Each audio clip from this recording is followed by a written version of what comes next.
बोलो गुरुदेव भगवान की जय। प्यारे कृष्ण कन्हैया लाल की जय। श्री ब्रह्म पुराण। लक्ष्मी तीर्थ और भानु तीर्थ का महात्म्य। ब्रह्मा जी कहते हैं, नारद, विष्णु तीर्थ के बाद लक्ष्मी तीर्थ है जो लक्ष्मी की वृद्धि और दरिद्रता का नाश करने वाला है। उसका पवित्र इतिहास बतलाता हूँ, सुनो। पूर्व काल की बात है। लक्ष्मी और दरिद्रा देवी में संवाद हुआ। वे दोनों एक दूसरी का विरोध करती हुई संसार में आई। तीनों लोकों में कोई भी ऐसी वस्तु नहीं है जहाँ ये व्याप्त ना हो। दोनों ही कहने लगी, मैं बड़ी हूँ, मैं बड़ी हूँ। लक्ष्मी ने युक्ति दी, देहधारियों का कुल, शील और जीवन मैं ही हूँ। मेरे बिना वे जीते हुए भी मृतक के समान है। दरिद्रा ने भी तर्क उपस्थित किया, मैं ही सबसे बड़ी हूँ, क्योंकि मुक्ति सदा मेरे ही अधीन है। जहाँ मैं हूँ वहाँ काम, क्रोध, मद, लोभ और मात्सर्य ये दोष कभी नहीं रहते। भय, उन्माद, ईर्ष्या और उद्दंडता का भी अभाव रहता है। दरिद्रा की बात सुनकर लक्ष्मी ने प्रतिवाद किया, मुझसे अलंकृत होने पर सभी प्राणी सम्मानित होते हैं। निर्धन मनुष्य शिव के ही तुल्य क्यों ना हो, सबके द्वारा तिरस्कृत होता रहता है। मुझे कुछ दीजिए। यह वाक्य मुंह से निकालते ही बुद्धि, श्री, लज्जा, शांति और कीर्ति ये शरीर के 5 देवता तुरंत निकलकर चल देते हैं। गुण और गौरव तभी तक टिके रहते हैं जब तक मनुष्य दूसरों के सामने हाथ नहीं फैलाता। जब पुरुष याचक बन गया तब कहाँ गुण और कहाँ गौरव।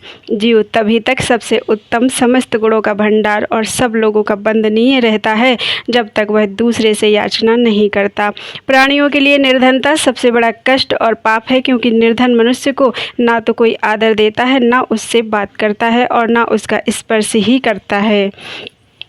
देहीति वचन द्वारा देहस्थाः पंच देवताः सद्यो निर्गत्य गच्छन्ति ध्रीश्रीह्री शांति कीर्तयः तावद् गुणा गुरुत्वं च यावन्नार्थयते परम् अर्थी चेत् पुरुषो जातः क्व गुणाः क्व च गौरवं तावत् सर्वोत्तमो जन्तुः तावत् सर्वगुणालयः नमस्यः सर्वलोकानां यावन्नार्थयते परं कष्टमे तन्महत्पापं निर्धनत्वं शरीरिणां न मानयति नो वक्ति न स्पृशत्य धनं जनः।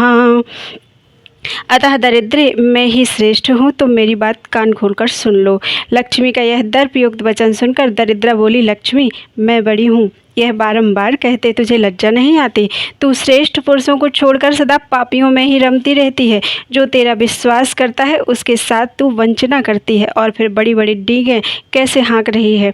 तेरे मिलने पर मनुष्य को जैसा भारी पश्चाताप सहना पड़ता है वैसा उसे सुख नहीं मिलता। मदिरा पीने से भी पुरुष को वैसा भयंकर नशा नहीं होता जैसा तेरे समीप रहने मात्र से विद्वानों को भी हो जाता है। लक्ष्मी, तू सदा प्रायः पापियों के साथ ही क्रीड़ा करती है। मैं योग्य और धर्मशील पुरुषों में सदा निवास करती हूँ। भगवान शिव और श्री विष्णु के भक्त, कृतज्ञ, महात्मा, सदाचारी, शांत, गुरु सेवा परायण, साधु, विद्वान, शूरवीर तथा पवित्र बुद्धि वाले श्रेष्ठ पुरुषों में मेरा निवास है। अतः श्रेष्ठता तो सदा मुझ में ही है। तेजस्वी ब्राह्मण, व्रतपरायण सन्यासी तथा निर्भय मनुष्यों के साथ मैं रहा करती हूँ। किंतु तू कहाँ रहती है यह भी सुन ले। पाप परायण, राजकर्मचारी, निष्ठुर, खल, चुगलखोर, लोभी, विकृतांग, सठ, अनार्य, कृतघ्न, धर्मघाती, मित्रद्रोही, अनिष्टकारी तथा हृदयहीन मनुष्यों में ही तेरा निवास है। इस तरह वाद विवाद करती हुई वे दोनों मेरे पास आईं। मैंने उनकी बातें सुनी और इस प्रकार कहा, पृथ्वी तथा आप यानी जल, ये दोनों देवियां मुझसे ही प्रकट हुई हैं। स्त्री होने के कारण वे ही स्त्री के विवाद को समझ सकती हैं और कोई नहीं। उनमें भी जो कमंडलों से प्रकट होने वाली नदियां हैं वे श्रेष्ठ हैं। उन सरिताओं में भी गौतमी देवी तो सर्वश्रेष्ठ हैं।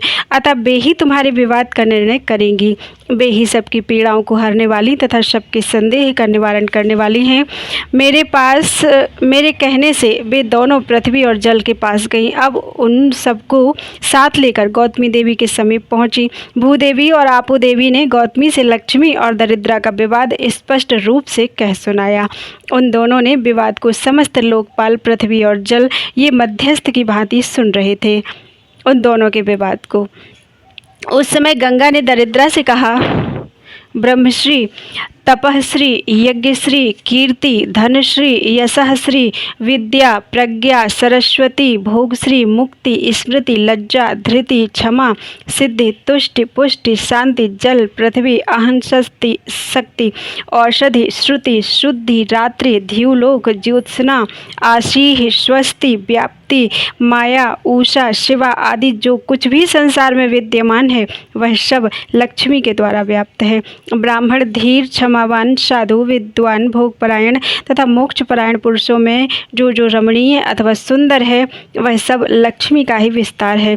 अधिक सुनने से क्या लाभ, समस्त जगत लक्ष्मीमय ही है। जिस किसी व्यक्ति में जो कुछ भी उत्कृष्ट वस्तु दिखाई देती है वह सब लक्ष्मीमय है। लक्ष्मी से शून्य कोई वस्तु नहीं। दरिद्रे, क्या तू इन सुंदरी लक्ष्मी देवी के साथ स्पर्धा करती हुई लज्जित नहीं होती? जा, चली जा यहाँ से। तब से गंगा का जल दरिद्रा का शत्रु हो गया। तभी तक दरिद्रता का कष्ट उठाना पड़ता है जब तक गंगा जी का सेवन न किया जाए। तब से लक्ष्मी तीर्थ अलक्ष्मी नाशक हो गया। वहाँ स्नान और दान करने से मनुष्य लक्ष्मीवान तथा पुण्यवान होता है। महामते, वहाँ देवताओं तथा ऋषि मुनियों द्वारा सेवित 6000 तीर्थ हैं जो सबके सब सिद्धि प्रदान करने वाले हैं। तदनंतर विख्यात भानु तीर्थ है जो मनुष्यों को सब प्रकार की सिद्धि देने वाला है। वहाँ का वृत्तांत महापातकों का नाश करने वाला है, उसे बतलाता हूँ, सुनो। सरियाती नाम से विख्यात एक परम धर्मात्मा राजा थे। उनकी स्त्री का नाम स्थविष्ठा था।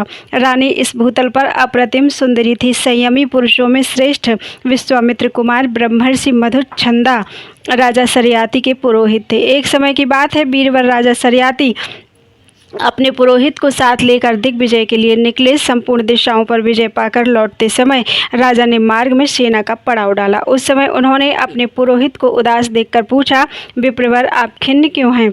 मैंने पृथ्वी को जीता और बड़े बड़े राजाओं पर विजय पाई, यही तो महान हर्ष का अवसर है। ऐसे समय में आप दुखी क्यों हैं? सच सच बताइए। तब मधुच्छंदा ने राजा को संबोधित करके कहा, राजन, जब एक पहर दिन रहेगा तब हम लोग यात्रा करेंगे। इसी में रात आधी बीत जाएगी। उधर इस शरीर की स्वामिनी मेरी प्रियतमा काम के वशीभूत होकर मेरी राह देखती है। उसका स्मरण करके मेरा शरीर सूखा जाता है।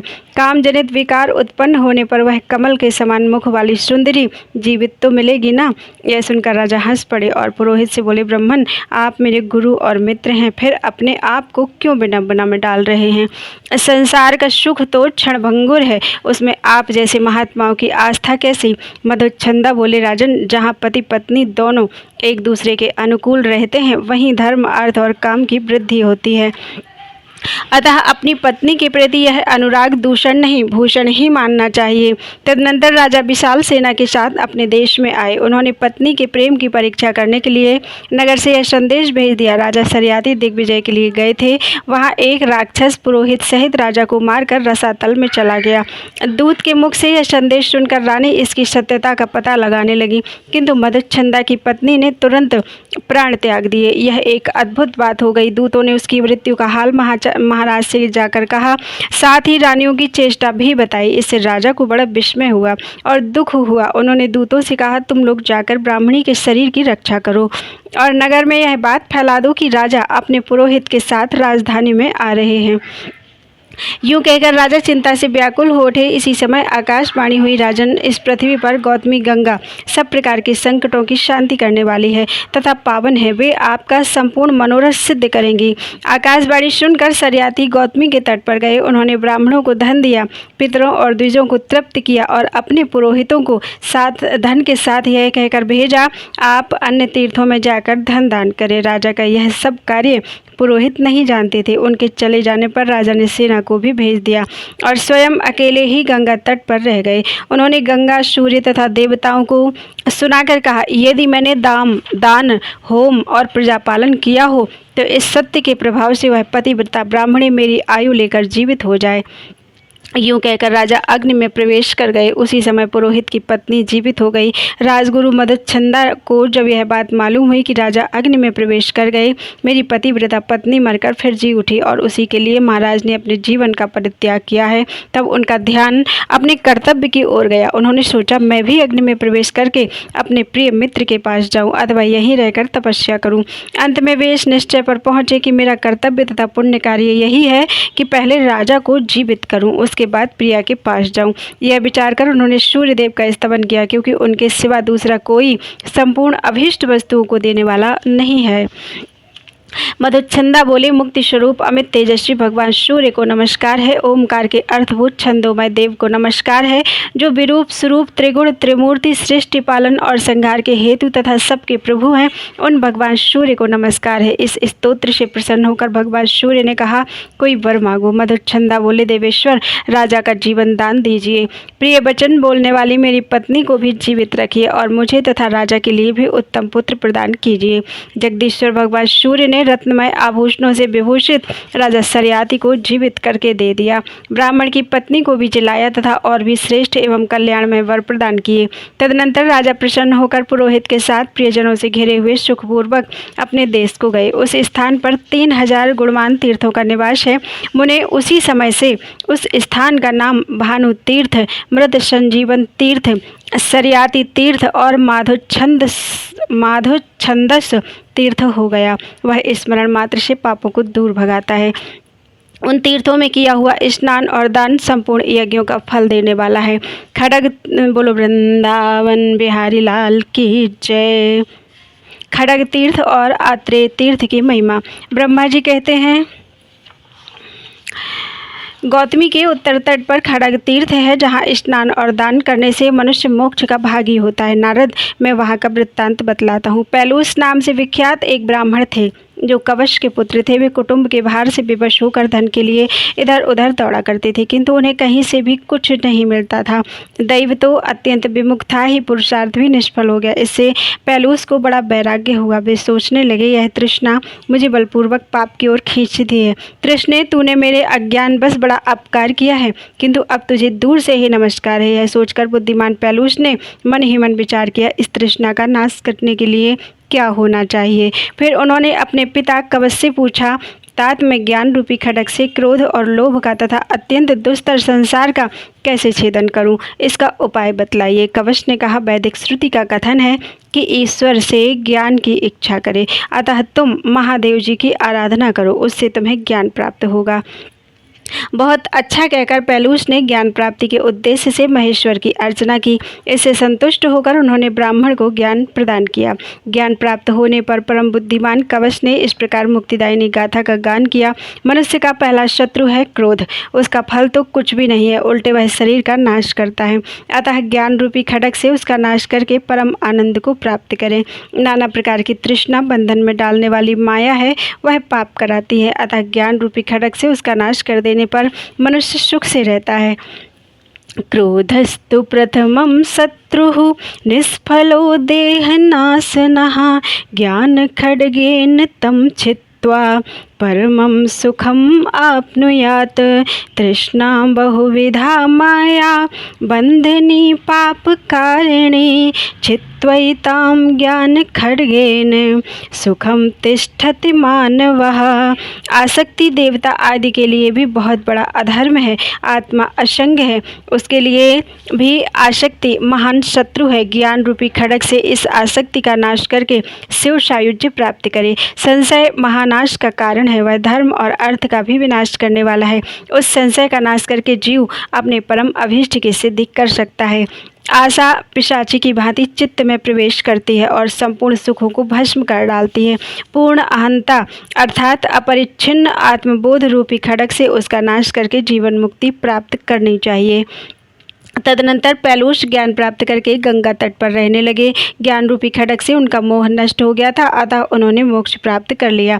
तब से वह स्थान खड्ग तीर्थ के नाम से प्रसिद्ध हुआ। ज्ञान तीर्थ, कवच तीर्थ, पैलूस तीर्थ और सर्व कामद तीर्थ आदि 6000 तीर्थ वहाँ वास करते हैं, जो पाप राशि के नाशक और अभीष्ट वस्तुओं के दाता हैं।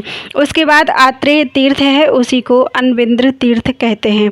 वह बहुत ही उत्तम है, वह खोए हुए राज्य की प्राप्ति कराने वाला है। उसका महात्म्य बतलाता हूँ, सुनो। एक बार गौतमी के उत्तर तट पर आत्रेय ऋषि ने अनेकों ऋत्विज मुनियों के साथ सत्र आरंभ किया। उसमें हव्यवाहन अग्नि ही होता थे। हव्य वाहन अग्नि ही होता थे। इस प्रकार सत्र पूरा होने पर महर्षि ने माहेश्वरी इष्टि का अनुष्ठान किया। इससे अणिमा आदि 8 प्रकार के ऐश्वर्य की प्राप्ति हुई तथा उनमें सर्वत्र आने जाने की शक्ति हो गई। वे परम मनोहर इंद्र भवन, स्वर्गलोक तथा रसातल में अपनी तपस्या के प्रभाव से आने जाने लगे। एक समय वे इंद्रलोक में गए। वहां उन्होंने देवताओं से घिरे हुए इंद्र को देखा, जो अप्सराओं का उत्तम नृत्य देख रहे थे। सिद्ध और साध्यगण उनकी स्तुति कर रहे थे। वह सब देखकर पुनः अपने आश्रम पर लौट आए। कहाँ पवित्र गुणों वाली रत्नों से भरी हुई अत्यंत रमणीय इंद्रपुरी और कहाँ श्रीहीन सुवर्ण रहित अपना आश्रम। यह देखकर ब्राह्मण को अपने आश्रम से वैराग्य सा हो गया। उनके मन में शीघ्र ही देवताओं का राज्य प्राप्त करने की अभिलाषा हुई। तब उन्होंने अपनी प्रिया से कहा, देवी, अब मैं उत्तम से उत्तम फल मूल भी, चाहे वे कितने ही अच्छे ढंग से क्यों न बने हों, नहीं खा सकता। मुझे तो स्वर्गलोक के अमृत, परम पवित्र भक्ष्य भोजन, श्रेष्ठ आसन, स्तुति, दान, सुंदर सभा, अष्टशस्त्र, मनोहर वस्त्र, अमरावतीपुरी और नंदन वन की याद आती है।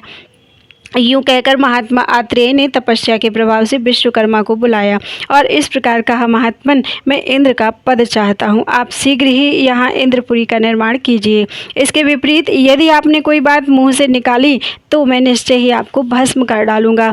आत्रेय के यूं कहने पर प्रजापति विश्वकर्मा ने तत्काल ही वहाँ मेरु पर्वत, देवपुरी, कल्पवृक्ष, कल्पलता, कामधेनु, वज्र आदि मणियों से विभूषित सुंदर तथा अत्यंत चित्रकारी किए हुए ग्रह बनाए। इतना ही नहीं, उन्होंने सर्वांग सुंदरी सची की भी आकृति बनाई, जो कामदेव की विहारशाला सी प्रतीत होती थी। क्षण भर में सुधर्मा सभा, मनोहारिणी अप्सराएं, उच्चैः श्रवा, अश्व, ऐरावत हाथी, वज्र आदि अस्त्र और संपूर्ण देवताओं का निर्माण हो गया। अपनी पत्नी के मना करने पर भी आत्रेय ने सची के समान रूप वाली उस स्त्री को अपनी भार्या बना लिया। वज्र आदि अस्त्रों को भी धारण किया। नृत्य और संगीत आदि सब कुछ वहाँ उसी तरह से होने लगा जिस प्रकार वह इंद्रपुरी में देखा गया था। स्वर्गलोक का संपूर्ण सुख पाकर मुनिवर आत्रेय का चित्त बहुत प्रसन्न हुआ। आपात रमणीय विषयों की भी भला किस पुरुष को अपेक्षा नहीं होती। दैत्यों और दानवों ने जो स्वर्ग का वैभव जब पृथ्वी पर उतरा हुआ सुना, तब उन्हें बड़ा क्रोध हुआ। वे परस्पर कहने लगे, क्या कारण है कि इंद्र स्वर्गलोक को छोड़कर पृथ्वी पर सुख भोगने के लिए आया है। हम लोग अभी वृत्तासुर का वध करने वाले उस इंद्र से युद्ध करने के लिए चले। ऐसा निश्चय करके असुर ने वहां आकर महर्षि आत्रेय को और उनके द्वारा निर्मित इंद्रपुरी को भी घेर लिया। फिर तो उन पर बड़े बड़े शस्त्रों की मार पड़ने लगी। इससे भयभीत होकर आत्रेय ने कहा, मैं इंद्र नहीं हूँ, मेरी यह भार्या भी सची नहीं है। मैं ना तो यह इंद्रपुरी है और ना यहाँ इंद्र का नंदन वन है। वृत्रहंता, वज्रधारी और सहस्त्र नेत्रों वाले इंद्र तो स्वर्ग में ही है। मैं तो वेद वेदता ब्राह्मण हूँ और ब्राह्मणों के साथ ही गौतमी के तट पर निवास करता हूँ। दुर्दैव की प्रेरणा से मैंने यह कर्म कर डाला जो ना तो वर्तमान काल में सुख देने वाला है और न भविष्य में ही। असुर बोले, मुनि श्रेष्ठ आत्रेय, यह इंद्र का अनुकरण छोड़कर यहाँ का सारा वैभव समेट लो, तभी तुम कुशल से रह सकते हो, अन्यथा नहीं। आत्रेय ने कहा, मैं अग्नि की शपथ खाकर सच सच कहता हूँ, आप लोग जैसा कहेंगे वैसा ही करूँगा। दैत्यों से यूँ कहकर वे पुनः विश्वकर्मा से बोले, प्रजापति, आपने मेरी प्रसन्नता के लिए जो इंद्रपद का निर्माण किया था, इसका फिर उपसंहार कर लीजिए और ऐसा करके मुझे ब्राह्मण मुनि की शीघ्र रक्षा कीजिए। मुझे फिर वही अपना आश्रम लौटा दीजिए जहाँ मृग, पक्षी, वृक्ष और जल हैं। मुझे इन दिव्य भोगों की कोई आवश्यकता नहीं है। शास्त्रीय मर्यादा का उल्लंघन करके प्राप्त की हुई कोई भी वस्तु सुखद नहीं होती। बहुत अच्छा कहकर प्रजापति ने उस इंद्रपुरी के वैभव को समेट लिया। उस देश को निष्कंटक बनाकर दैत्य फिर अपने स्थान को चले गए। विश्वकर्मा भी हंसते हंसते अपने धाम को पधारे। आत्रेय भी अपने शिष्यों और पत्नी के साथ गौतमी के तट पर रहते हुए तपस्या में संलग्न हो गए। उनका जो यज्ञ चल रहा था उसमें उन्होंने लज्जित होकर कहा, अहो, मोह की कैसी महिमा है कि मेरे चित्त में भी भ्रांति आ गई। यह क्या मैंने महेंद्र पद पाया और क्या क्या उसके लिए किया। इस प्रकार लज्जित हुए आत्रेय से देवताओं ने कहा, महाबाहु, लज्जा छोड़ो, इससे तुम्हारी बड़ी ख्याति होगी। जो लोग इस आत्रेय तीर्थ में स्नान करेंगे वे भविष्य में इंद्र होंगे और इसके स्मरण से उन्हें सुख की प्राप्ति होगी। यूं कहकर देवता चले गए और आत्रेय मुनि भी संतुष्ट हुए। बोलो वृंदावन बिहारी लाल की जय।